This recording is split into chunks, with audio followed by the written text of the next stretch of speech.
An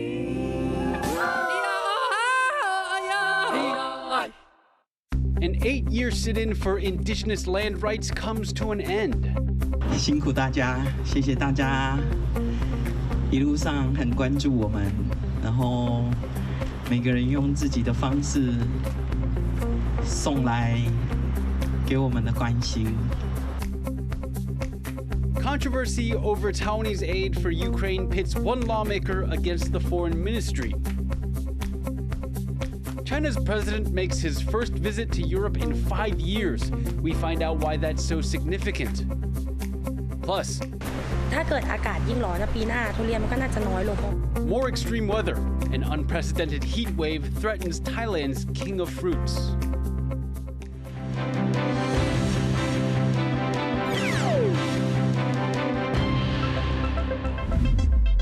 A warm welcome to TaiwanPlus News. I'm Leslie Liao. Thanks for joining us. Indigenous activists who've been camping out near the presidential office in Taipei for nearly 8 years are ending their sit-in. They say the Tsai administration has failed them. Despite their decision to dismantle their camp, they say their fight for justice will continue. Tiffany Wong has the story. Marking the end of an era at this years-long movement for Indigenous land rights. Singer-turned-activist Banai is saying goodbye to her temporary home of nearly 8 years, surrounded by close friends and collaborators. 辛苦大家，谢谢大家，一路上很关注我们，然后每个人用自己的方式送来给我们的关心。This is the encampment where Banai has been living near the presidential office for the past 8 years to raise awareness of Indigenous land rights disputes. Now, after May 20th, when President Tsai Ing-wen leaves office, she's planning on heading back home to Taitung. But she's already left a strong impact raising awareness here in Taipei. And activists say that their calls for a return of government-seized lands to Indigenous people will continue. The activists particularly took issue with Tsai, who they hoped would be a champion for Indigenous rights. When she entered office, she became the first president to apologize to Taiwan's Indigenous peoples for the oppression they faced by the government. And under her administration, the Council of Indigenous Peoples found that Indigenous people had claims over nearly half of Taiwan's land. But these activists say that since then, the government has ignored their calls to acknowledge those Indigenous lands now marked as private property. And with another president from Tsai's party coming into office, they are not hopeful for change, but are still going to keep fighting. 民进党没有很认真对待原住民过往的历史，那我们就只好自立自强，我们要更勇敢说出我们的诉求。海岸，海岸。Throughout the occupation, people here held educational workshops and made protest art to draw attention to Indigenous land rights, all while facing pressures from police and the public. 警察有时候是来协调或者骚扰他们，就是当然这目的可能会希望他们从公园离开。那他们从这么长时间撑下来，撑到现在，然后才决定要离开，这件事情是在台湾的抗争史上面算是蛮厉害的。 Now they're making their stand one last time in front of the presidential office, where it all began 8 years ago, letting Tsai and her administration know that they are watching and will continue to campaign for Indigenous land they say is rightfully theirs. Ryan Wu and Tiffany Wong in Taipei for TaiwanPlus. To learn more about Indigenous justice during President Tsai Ing-wen's 8 years in office, our reporter Tiffany Wong spoke with ethnology professor Daya Kwan. What was President Tsai's plan for Indigenous reforms, and was she able to accomplish those goals in her 2 terms as president? So President Tsai gave an apology to Indigenous people right in the beginning of her term, but very quickly when they released the regulation for delineating Indigenous traditional territory, it caused a lot of debate or discontent, especially for Indigenous people, because the regulation saying that only public land can be delineated as traditional territory. They stopped their plan to support Indigenous community to do the traditional territory and community mapping work. But we also see some other progress from other government departments or sections. For example, the Forestry Bureau actually starts some co-management project with indigenous communities, and they get some progress. For example, for the hunting issues, they start an experimental project that authorize indigenous community to manage our own forestry resources, including the animals. President Tsai has indigenous Taiwan roots. Did this draw special attention to indigenous issues during her presidency? Actually, during the period she ran for the election, actually in some occasions she will say, "Oh yes, my grandmother is from Taiwan group." She organized the committee under the president office for the transitional justice and historical justice. That was a good thing. She trying to hear the voice from indigenous people. But also, President Tsai is a very conservative person. So she would like to have things going slowly under a certain negotiation. In that way, in past 8 years, regarding to indigenous land issue, it's just stopped. The next president, Lai Ching-te, takes office on May 20th. What can we expect in terms of indigenous reform during his presidency? What I know is the policy for indigenous people from President Lai is also very conservative. I don't see anything go beyond President Tsai Ing-wen. So I'm not sure what he will do regarding indigenous land issue. All I know is he also wants more social dialogue. So I'm expecting that we can have more social dialogue and have the mainstream society understand the importance of indigenous land rights. That was reporter Tiffany Wong speaking with Professor Daya Kwan. Aid to war-torn Ukraine is creating political tension here in Taiwan, with one lawmaker raising questions about the government's handling of the money it's pledged. John Van Trieste reports. A standoff in Taiwan's legislature over a fund to rebuild Ukraine's war-torn medical system. The funding itself isn't the issue. Instead, it's what the government's done with the money. Opposition Kuomintang lawmaker Xu Jiaoqin says, as a member of the Foreign Affairs Committee, she has questions. For this reconstruction project, Taiwan has joined up with the Czech Republic, one of its closer European partners. The two sides signed a deal in December. But that's where Xu says the transparency ends. She says the government didn't announce it was putting $10 million into the project.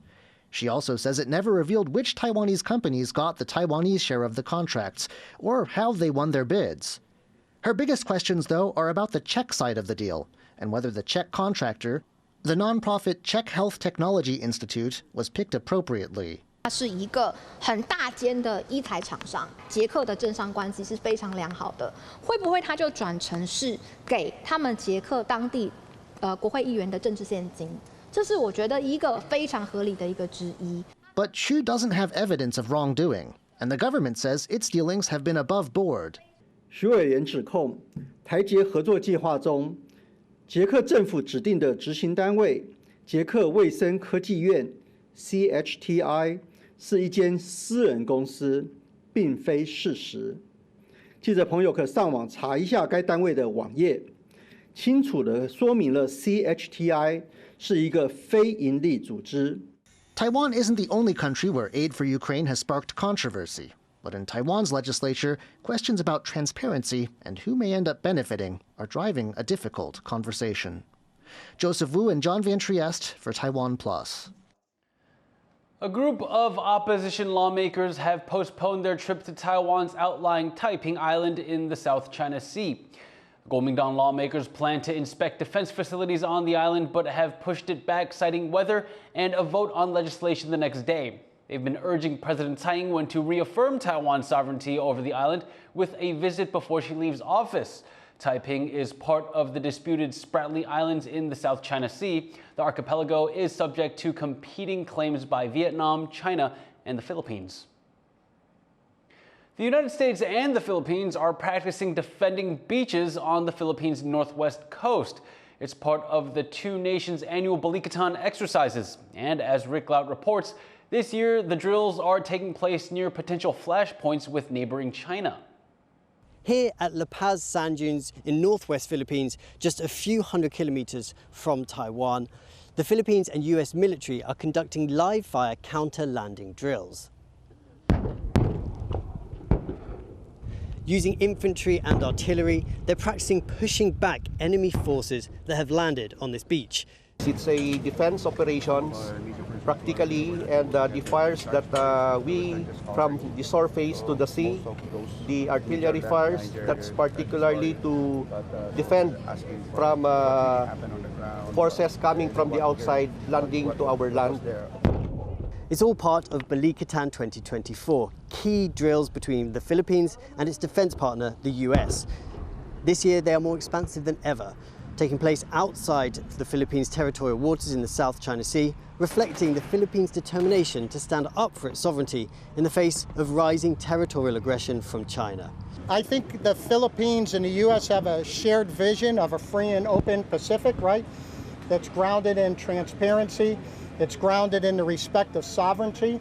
It's grounded in the seeking of peaceful solutions. Again, make no mistake, though, that if there can't be a peaceful solution, we have an obligation to our countries.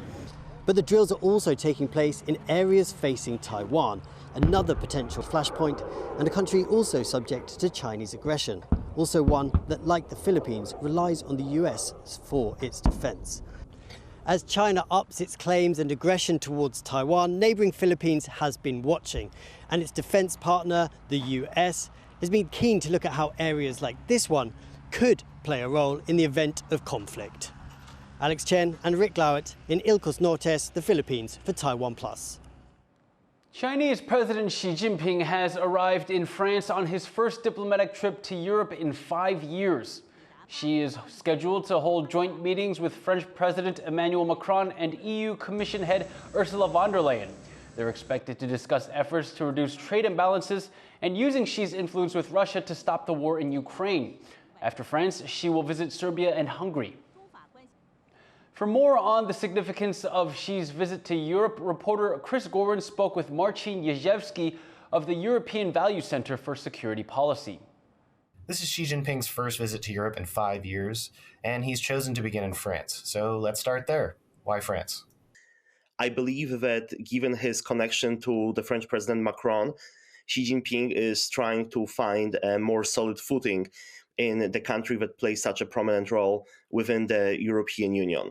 So on the one hand, Macron has been one of the strongest proponents of sanctions vis-a-vis China. But then at the same time, Macron is saying very explicitly that Europe should not follow the US blindly and that it should develop its own approach vis-a-vis China. I believe that one of the issues in Europe's so far unsuccessful efforts to come up with a comprehensive 27+1 strategy vis-a-vis China is a strong sense of anti-Americanism. There are a lot of actors in Europe who are whose actions are driven by anti-Americanism and who just seek to pursue policy that is divergent from that pursued by Washington, D.C. Given Macron's concern about the war in Ukraine, it's expected that during this trip he will press Xi to use his influence with Russia to rein in that war. Do you think that Macron has any chance of success in doing this? I don't think that Macron will be successful in convincing Xi Jinping to stop Chinese support for Russia amid the ongoing full-scale invasion. The ongoing war is, to put it simply, a good economic deal. It's a good business deal for China, which remains one of the major intermediary markets that Russia uses to avoid international sanctions. After France, Xi will go to Belgrade, Serbia. He'll arrive on May 7th, a very significant date. It's the 25th anniversary of the NATO bombing of the Chinese embassy in that city during the Yugoslavia wars of 1999. Remind us a little bit about what happened in that incident and why it's so significant to China, both then and now.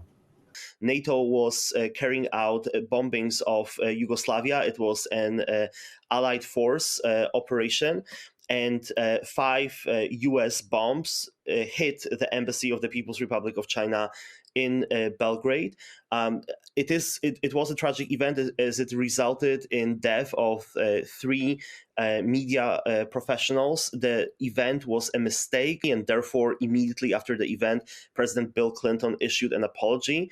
At the same time, it was definitely an event that drove a wedge in relations between the United States and China. The events in 1999 during the Balkan Wars have really consolidated the enmity of Chinese communist officials towards NATO. Currently, during the ongoing full-scale Russian invasion in Ukraine, NATO is very much on the radar of political elites in Beijing. Big picture, do you expect anything major to come out of this visit to Europe? I don't expect any major conclusions. I think that so far the efforts to establish a productive dialogue between China and the European Union have been the dialogue of the deaf. If anything, maybe we will see that European leaders were successful, and particularly that Macron was successful in convincing Xi Jinping not to retaliate very severely against the ongoing investigation into subsidies for Chinese electric vehicles, but that remains to be seen whether it's successful. I expect little progress. That was Chris Gorin speaking with analyst Marcin Jezewski. We're going to take a quick break, but still to come on Taiwan Plus News.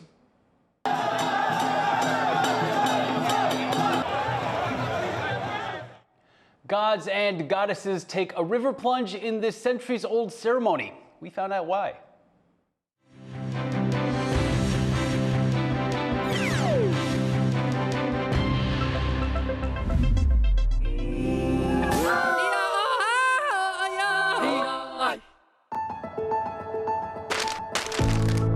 In the face of adversity,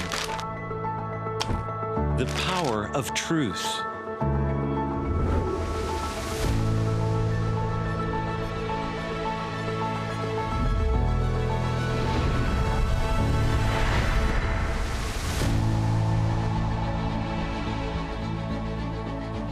A roadmap for a just and open world. Charted by the freest country in Asia. 5, 4, 3, 2. A warm welcome to Taiwan Plus News. I'm Ian Kavat. Taiwanese semiconductor giant TSMC. Public buses to be electric by 2030. A mission that begins with listening.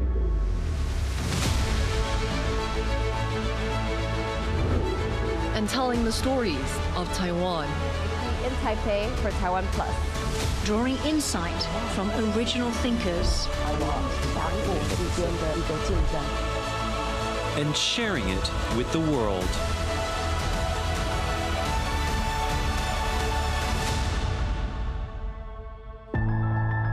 Taiwan Plus News, a voice of freedom in Asia.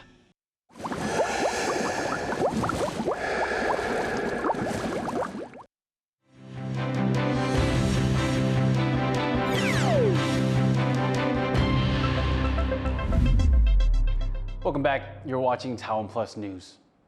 Commuters are about to take another hit in the wallet. The government is letting intercity bus operators raise their prices for the first time in well over a decade. Eric Gao explains.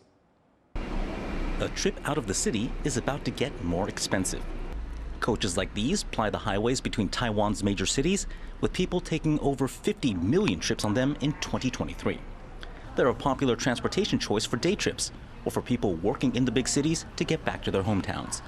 But after a 17-year price freeze, transportation officials have given the green light for bus operators to raise their ticket prices.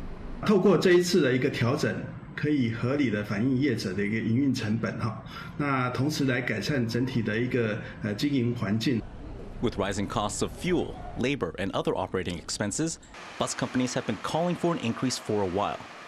The Transportation Ministry is now letting them raise prices by up to 6.5%. 我初步算一下，像台北基隆或台北桃园，类似这样4排座的通勤路线，但实际上的涨幅大概应该也不过1块2块钱啦。That's for one of these shorter routes in a more crowded bus. A trip from Taipei in the north to Kaohsiung in the south in a 3-seat per row coach could cost up to $1 more once the price increases take effect. Commuters have mixed feelings about the price hike. 毕竟现在人各种都在涨啊，我觉得适当的调整是应该的。记得从以前那个票价就一直在涨了，然后如果还要再涨的话，就可能会蛮影响到返乡的那个频率的。It's not all bad news for travelers. The main monthly pass won't go up in price, and individual companies can decide how much they raise prices up to the new cap. But for many travelers, it means heading out of town for whatever reason will cost just that little bit more. Luffy Li and Eric Gao for TaiwanPlus. Tainan is ramping up its efforts to prevent a surge of dengue fever. The southern city was at the center of last year's outbreak, with the most of the country's 26,000 cases recorded there. As mosquito populations grow in summer, the city has introduced fines for people who leave standing water on their property.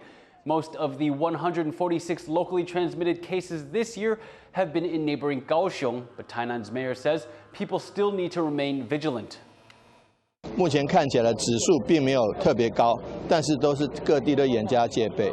那如果万一哪些地方的幼软桶的这个病媒蚊指数飙高了，我们就赶快全力去清除。所以说境外已经开始在大烧特烧了，那境内特别需要严加戒备。 A large thunderstorm has caused flooding and flight delays in Taiwan's outlying Penghu Islands. Heavy rains flooded an underground car park, damaging several vehicles. 7 flights were also delayed, affecting more than 1,700 passengers. The island's aquarium was struck by lightning, and a generator was needed to maintain the water and oxygen pumps. The aquarium says no animals were harmed by the storm. The death toll from floods in southern Brazil has climbed to at least 78. Over 100 others are missing, and more than 80,000 have been displaced by the floods, which have swept across Rio Grande do Sul. The water has left a trail of destruction, triggering landslides and washing out roads and bridges. The governor of the state has described the damage as unprecedented. Thailand's iconic durian fruit has been hit by a severe heat wave. With many farmers relying on the fruit for their livelihoods, low yields this season could be the start of a long-term problem. Joyce Tsung has more. Catching increasingly rare durian fruit from 15 meters below. Thai farmer Busaba Nakpipat laments a tough season. ต้องวางตำแหน่งไว้แค่2 ลูก1 ต่อ 1 กิ่งแต่เนี่ยเผอิญว่าเขาติดมาแค่ลูกเดียว Scorching heat across Southeast Asia has cut yields of Thailand's sweet and stinky king of fruits. Temperatures have hovered around 40 degrees Celsius for weeks, causing droughts and forcing farmers like Nakpipat to keep trees alive by bringing in water by truck. แต่ถ้าเราซื้อมา10 เที่ยวเราได้น้ำปริมาณน้ำ 120,000 ลิตร 120,000 ลิตรเนี่ยเราจะได้ลดน้ำได้ทั้งสวนของเราก็คือ10 ไร่10 ไร่เราจะลดได้แค่ครั้งเดียวคือ1จริงแล้วปีนี้เป็นปีที่แบบวิกฤตมาก These yields are not just important for individual farmers. Durian generates billions of US dollars for Thailand each year, consistently raking in the highest revenues in Thai fruit exports. Over 90% of these shipments go to China, and facing stiff competition from neighboring Vietnam, Thai vendors are worried they won't be able to keep up. ถ้าเกิดอากาศยิ่งร้อนนะปีหน้าทุเรียนมันก็น่าจะน้อยลงเพราะขนาดปีนี้ทุเรียนก็ออกป้าแล้ว Climate analysts say they've never seen such sustained intense heat in the region before, and some are less than optimistic things can turn around.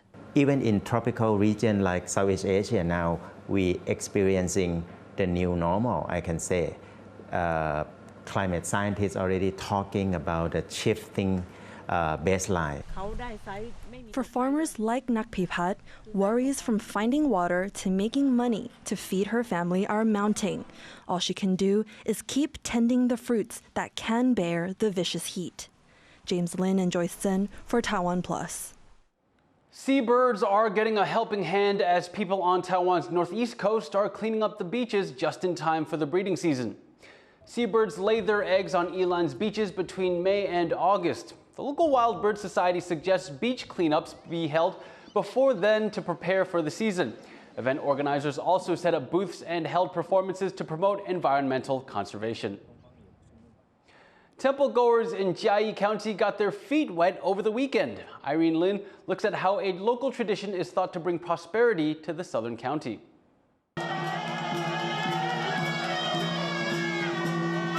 With music blaring, temple staffers carry multiple deities into the river.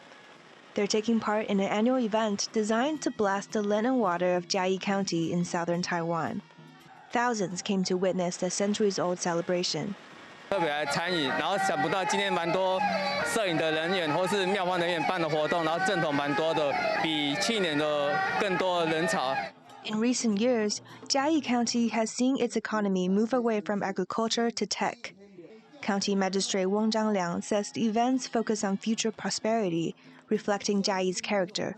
整个过程实际上很浓厚的嘉义人的味道，跟嘉义人的人情味全部充斥在里面。 As Tsai County's economy transitions, people here want to hold on to old traditions. They hope events like these will bring future prosperity and fortune while keeping one foot firmly in the past. Liang Lian and Irene Lin for TaiwanPlus. Thank you for watching TaiwanPlus News. You can visit the TaiwanPlus website or follow our social media for more stories from Taiwan and around the world. Finally today, we leave you with images of people in Eastern Europe celebrating Orthodox Easter on Sunday. I'm Leslie Liao. Take care and see you next time.